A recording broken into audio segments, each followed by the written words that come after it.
I have argued that the Great War is the fulcrum of modern history, more important than the French Revolution, as important as the Industrial Revolution.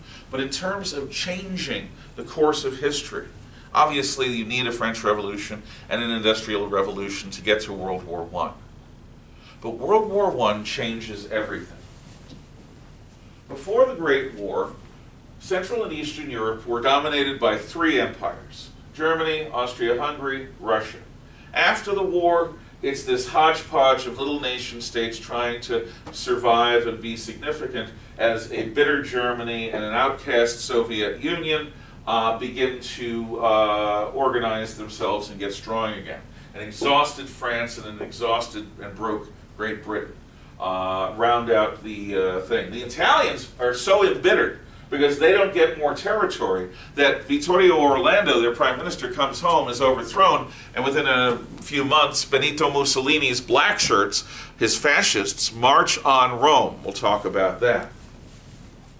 Europe is a charnel house where an entire generation or more of men have been effectively winnowed down to their luckiest and their weaseliest, and every big, courageous man in all these countries, most of them died before they could have offspring.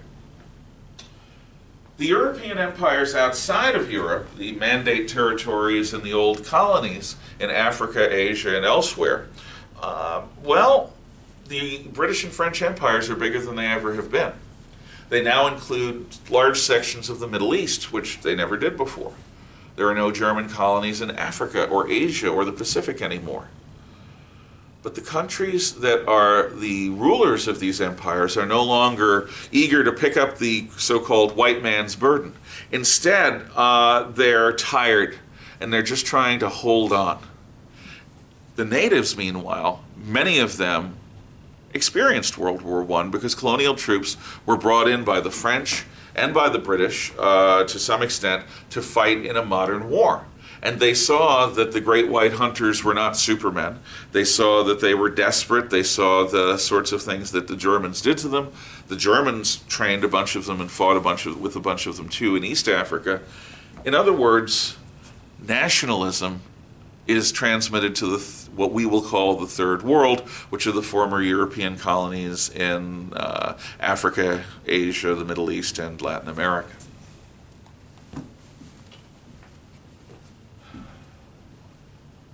However, there are some longer-term legacies. First off, though it's called the Spanish flu, it's entirely likely that the influenza pandemic of 1919 came originally out of the trenches.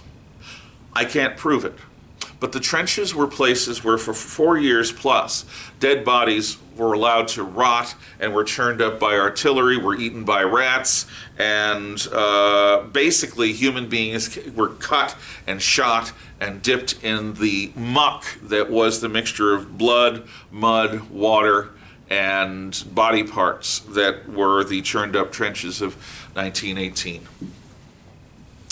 The influenza pandemic spreads out, and it's the last time the United States experienced pandemic. More Americans were killed in the influenza pandemic of 1919 than were killed in World War I. This is not true for the British, French, and others.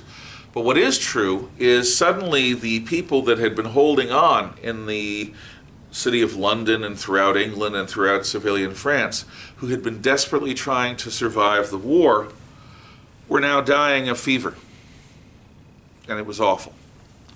So one of the first gifts of peace is this terrible disease that strikes everyone. And I've told you that my great-grandmother died in the influenza pandemic of 1919. But it passed. It passed, like all diseases do.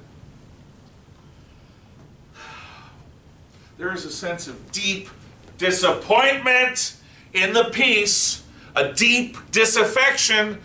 The idea that we fought and died for victory, our brothers, our sisters, everyone. Entire nations were at war. For what? For a burnt-out continent that's broke and exhausted? For what? For a peace treaty that creates a bunch of little nations all squabbling over territory? Communism? A German republic that's so bitter and angry that it can barely function? For what? Those things that change don't seem all that good. And those things that weren't that good before the war don't seem to change. It's the lost peace. A peace that is not worth the sacrifice. If anything, as if anything could be worth the kind of sacrifice that nations made in World War I. And with that lost peace comes a lost generation. The generation of men that went from school into the trenches, like Paul Baumer in All Quiet on the Western Front. There were those who were killed outright. There were those that were maimed physically. There were those that had shell shock, whose nervous systems were burned out, some of whom never recovered.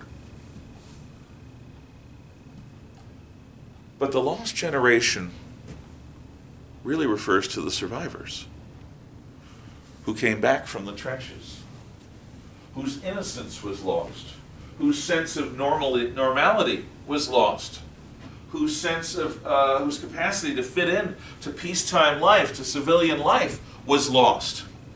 How on earth could you care about the color of the drapes in the kitchen when for the last few years you've been worrying about the lives of your men in battle?